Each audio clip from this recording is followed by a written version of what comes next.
All right, close your eyes for a second and just imagine the scene with me. The brutal clash of swords has finally faded. The war drums have retreated into the distance, and all that is left is this heavy, utterly devastating silence on the rocky slopes of Mount Uhud. Welcome to this explainer. Today we're stepping right into the immediate aftermath of literally the worst day the early Muslim community had ever experienced. We're going to look at the Battle of Uhud, but not the fight itself. Instead, we're focusing on what happened the morning after, and more importantly, how a completely shattered community managed to rebuild its faith. So, when the dust finally settled, the Muslims had to begin the absolutely grim task of accounting for their dead. And the number was staggering. 70 companions lay dead. And you have to remember, these weren't just any casualties. These were considered 70 of the absolute best human beings on earth, including the Prophet's own uncle, Hamza. For this young, tight-knit community, this was rock bottom. It really doesn't get much darker than this. Let's move into Section 1, the silence of defeat, the raw toll on the slopes of Mount Uhud. You know, the actual battle on those slopes only lasted a matter of hours, but the lessons we've pulled from this devastating aftermath, they've echoed for 1,400 years. The raw toll wasn't just in the casualty numbers, it was visible on the face of leadership itself. The Prophet Muhammad ﷺ took severe, direct physical damage during the chaos. We're talking about helmet links literally driven into his cheek by a thrown stone. He suffered a broken molar, a deeply cut lip, and a heavy blow that actually sent him falling into a pit dug by the enemy. It was brutal. Yet his resolve was just incredible. As he's wiping the blood from his own face, he didn't curse them. He didn't lash out. Instead, he simply asked a really profound moral question. How could a people who wounded the face of their prophet ever prosper? Now, what's really interesting about this slide is how a terrifying, completely false rumor managed to expose the very core of human faith. During the peak of the chaos, a cry went out that the prophet had been killed. And you see this incredibly stark contrast in how people responded. On one hand, some companions just gave in to despair. They literally sat down, dropped their weapons, and asked, well, what's the point anymore? But then, on the exact opposite side of the spectrum, you have someone like Anas ibn al-Nadir. His response? Rise and die for what he died for. He charged into the enemy lines completely alone and was found later with over 80 wounds. It perfectly captures how this aftermath tested whether a person's faith was anchored in their changing circumstances or firmly anchored in Allah. The grief of this day was immense, particularly for the Prophet, who actually found the body of his beloved uncle Hamza horribly mutilated by the enemy. His initial anger was entirely understandably human. But then, this verse from Surah An-Nahl was revealed. Fathom that for a second. Faced with maximum, raw, personal grief, the Prophet chose the divine recommendation of patience and mercy over vengeance. He buried his uncle with his own hands and honored him with the title Master of the Martyrs. Picture this exchange. As the enemy commander Abu Sufyan was withdrawing from the battlefield, he called out this parting challenge, basically boasting about their idol, Uzza. The Prophet's immediate response was so profound.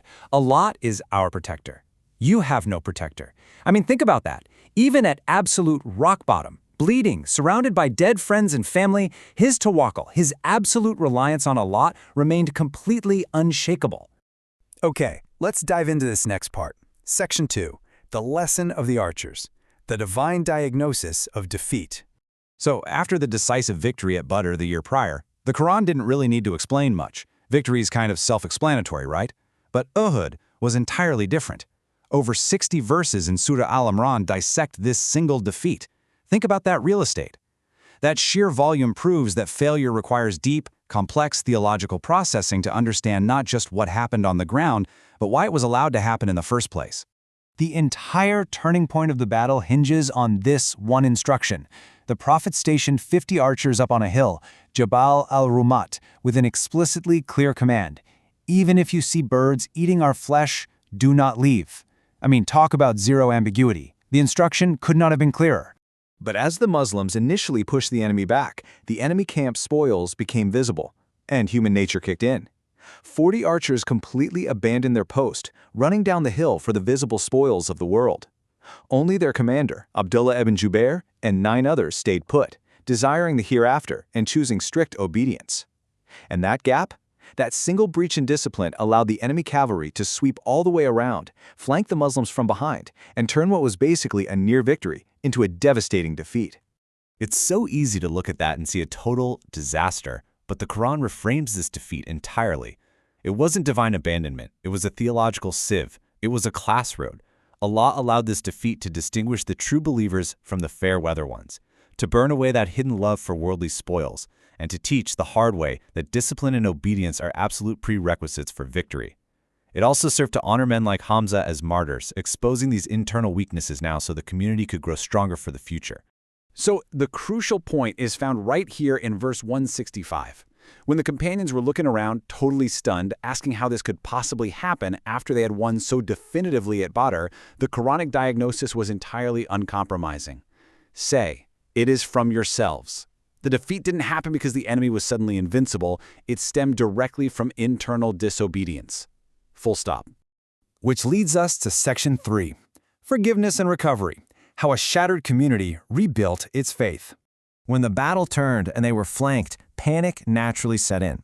Some companions actually fled the battlefield, leaving the Prophet behind. Now you might expect eternal condemnation for something like that, right? But Allah says, but Allah has already forgiven them. Past tense, He acknowledges that Satan caused them to slip in the chaos, but forgives them instantly. It's such a beautiful, powerful reminder that failing in a single moment of extreme weakness does not define a believer as long as they return and repent. And the way the Prophet handled this internal crisis, it is an absolute masterclass in leadership. Notice what he didn't do. He didn't stand up and publicly shame the archers. He didn't berate those who ran. Instead, he focused entirely on moving forward. He immediately organized the army to march out again. He personally sat and grieved with the families of the martyrs, and he stayed highly accessible to a community that desperately needed to see their leaders standing firm.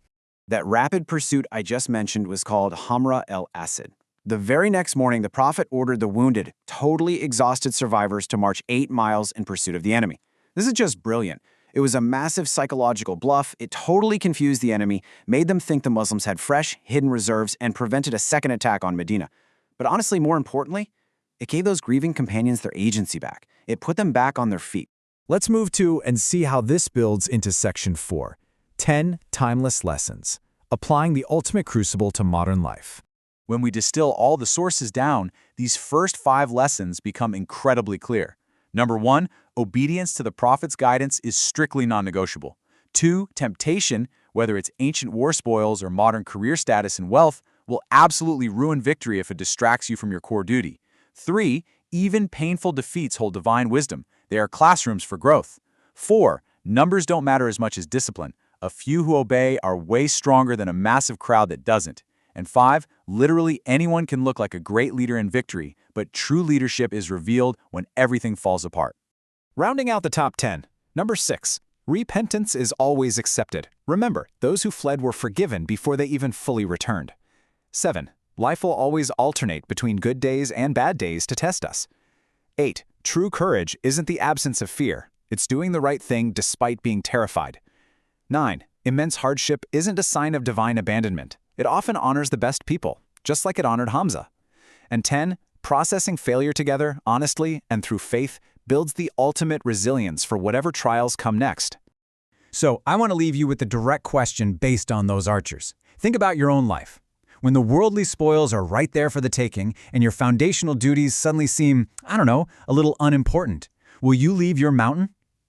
We all have a mountain. We all have our temptations. The lesson of Uhud directly asks us, which group do we want to belong to? And to wrap up this explainer, we close with the exact phrase spoken by those wounded, exhausted companions as they marched out to Hamra al-Asad the very next day. Sufficient for us is Allah, and He is the best disposer of affairs. It is the ultimate expression of reliance, a really profound reminder that even in the absolute depths of defeat, faith can guide us forward. Thanks so much for joining me on this explainer. I really hope it gave you a powerful new perspective to take with you.